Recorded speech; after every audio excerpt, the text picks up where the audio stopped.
Bang, sambil duduk boleh nggak, Bang? Oh boleh, ayo. Aduh, ini kursi panas ini. Kursi ini. Boleh ya, Bang ya? Yuk. Nah, Ya, brother sini. Duduk. Ya. Sini, kasih Bang. Ini boleh saya duduk di sini, Bang? Atau mau duduk sini boleh juga. Ayo, betul lah, Bang. Inilah, siapa tahu nanti.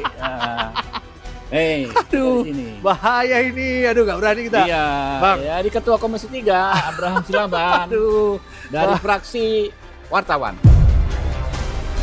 Kalau Bang Habibur Rahman sih, saya yakin kalau beliau sih udah biasa menghadapi media ya, Bang ya. Tapi ini menghadapi media dengan tekanan, berharap bahwa ada keadilan, Bang. Iya. Duduk di sini saya rasa ya, ini nggak mudah.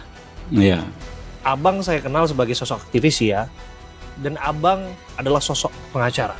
Jangan-jangan Abang melakukan ini semua karena Abang itu masih ada jiwa-jiwa pengacara ya? Enggak, jadi gini, kita tuh dari dulu gini-gini aja, Bram. Artinya saya itu mahasiswa Fakultas Hukum. Iya. Aktivis, ada di organisasi SMIT, PRD, sekaligus HMI juga, ya kan ya. Begitu lulus Fakultas Hukum tuh saya nggak pernah mendaftar pekerjaan kemanapun. Saya hanya pengen menjadi pengacara LBH waktu itu, ya kan, pengacara apa yang membela kasus-kasus struktural. Oke. Berarti memang dari dulu Abang sudah punya jiwa itu. Ya, lalu jadi advokat. Betul. Dan di organisasi ya yang bertentangan dengan pemerintah terus. Masuk partai pun waktu itu kami 10 tahun di luar pemerintah terus. Betul, Ya. saya masih ingat wawancara. Iya kan? Saya masih oposisi dulu, pengacara oposisi dulu, Bos. Saya paling sering wawancara Abang dulu. Jadi advokat atau pengacara oposisi tahu sendiri, kadang-kadang kita juga jadi tersangka kan. Iya kan, pernah berapa kali kan? Berarti Abang udah hatam lah itu ya. Nah, sehingga ya insya Allah saya bukan mau jumawa ya. Saya merasa saya sangat paham soal lemahnya KUHP dan KUHP kita dalam melindungi warga negara. Karena Abang bukan hanya seorang pembelajar di sana dalam artian seorang akademisi, tapi Abang praktisi. Jadi Abang yang bukan hanya proses praktisi sebagai advokat, praktisi sebagai tersangka, praktisi sebagai terdakwa hukum pidana politik ya.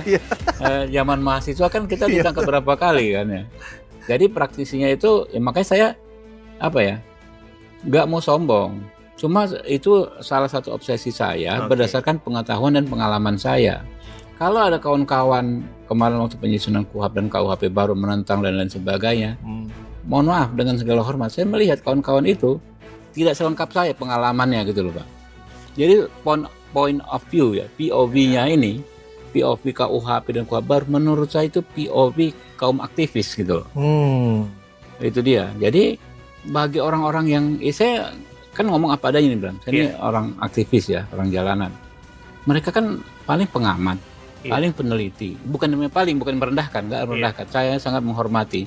Tapi apakah tahu betul gitu loh, susahnya benar-benar ditahan nggak didampingi pengacara. Betul. Ya kan ya.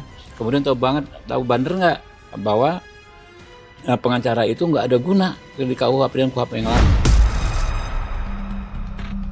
Ya, padahal kan dia disebut sebagai penegak hukum juga kan di dalam. Diam, duduk, dengar, catat, ngomong nggak boleh gitu. Jadi kita hormati teman-teman peneliti ya kan ya.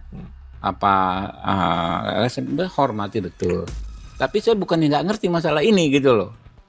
Nah, mumpung nih, Bro, masih punya ini pegang palu, ya kan ya? Nih, palu tadi. Ya kan? Jangan sampai hilang palu ini. Ya kan? Ya, Bang. Saya itu obsesi mumpung masih pegang palu. Saya bisa meyakinkan kawan-kawan saya di sini lintas partai, ayo kita bikin sesuatu yang baik. Namanya kekuasaan itu kan paling lama di zaman reformasi modern itu 10 tahun. Iya. Setelah itu kan kita sunset. Satu sunset, kedua nggak punya power lagi. Taruhlah anggota DPR tapi nggak kayak sekarang gitu kan ya. Nggak punya power lagi. Amit-amit sih Abang baik ya. Nauzubillah min dzalik, jangan sampai kita bermasalah dengan hukum. Ya kan? Kalau sekarang kalau ada masalah di kader kita dan lain sebagainya, gampang lurusinnya ke aparat penegak hukum, tinggal kita telepon. Ingatkan. Tapi kalau kita nggak di kekuasaan, setengah mati, Pak. Mendapatkan keadilan saya setengah mati. Haruslah KUHP dan KUHP-nya sistemnya kita perbaiki dulu. Mumpung kita lagi punya ini nih, palu lagi pegang palu. Itu sedang Abang mau mengatakan bahwa itu dilakukan lewat fungsi legislasi yang berjalan. Tapi lepas dari itu kan, Bang, ya Abang juga melakukan ini dan Abang menyebutkan satu hal. Abang meyakinkan teman-teman Abang. Berarti Abang mau mengatakan Abang yang menginisiasi ini semua. bisa jadi ya. Tapi dalam beberapa kan kita saling istilah dengan teman-teman. Cuman dalam KUHP dan KUHAP ya kan ya.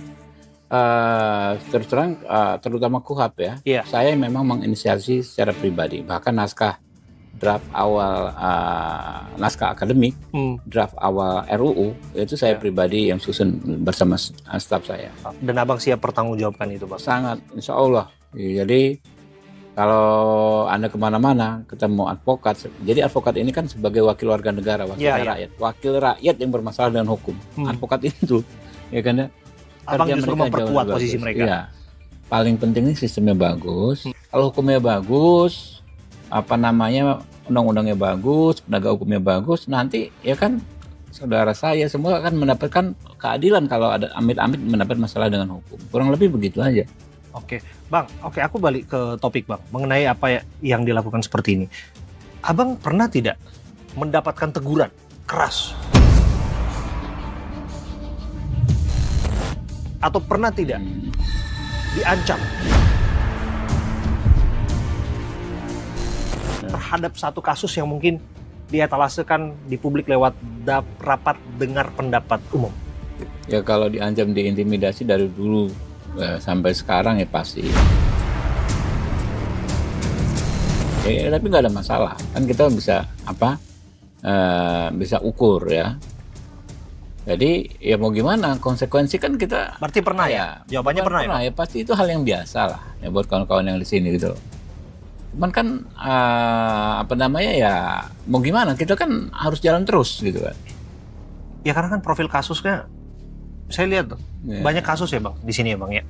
Bahkan kasus yang juga saya harus masuk ke situ, Bang. Kasus yang dianggap melibatkan instansi lah misalnya, Bang. Ini ya patut diduga loh bahasanya ya, Bang ya.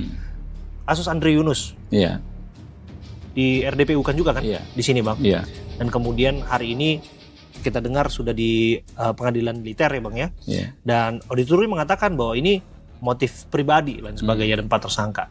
Nah, ini kan Bais loh, Bang, Denma Bais yang ada di sana. Nah, itu kan kita aja, nalar kita bertanya, apa iya motif dendam pribadi yang melakukan penyerangan terhadap koordinator Kontras? Tapi kan Abang juga keras juga soal itu, Bang. Iya. Ceritakan kepada kami. Jadi kita gini, kan yang kita lihat peristiwanya, Mas. Ya kan kita nggak lihat siapa pelaku di belakangnya, gitu kan ya. Dari peristiwanya lalu harus dilakukan penegakan hukum.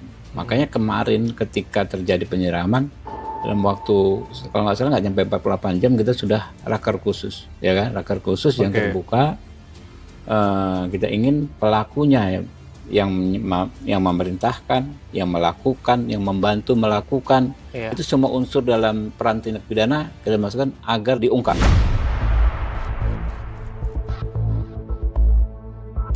Itu kita keras ya, sampai akhirnya kondisi dengan kerasnya sikap kita itu. Pihak Polri dalam hal ini Polda Metro Jaya ya kita pantau juga terus, komunikasi terus. Ya saya lihat ketika ya kan? pengumuman ya tersangka waktu itu Abang ada di Polda Metro Jaya juga. Jadi mereka mau nggak mau kerja ya kan, kerja cek mulai dari CCTV dan lain sebagainya, kita push udah berapa CCTV diperiksa dan lain sebagainya jalurnya dan dapat. Nah ketika terungkap wajah dan identitas dan identitas pelaku, waktu itu disebut inisial, pada saat yang bersamaan di POM TNI mengumumkan sudah ditangkap.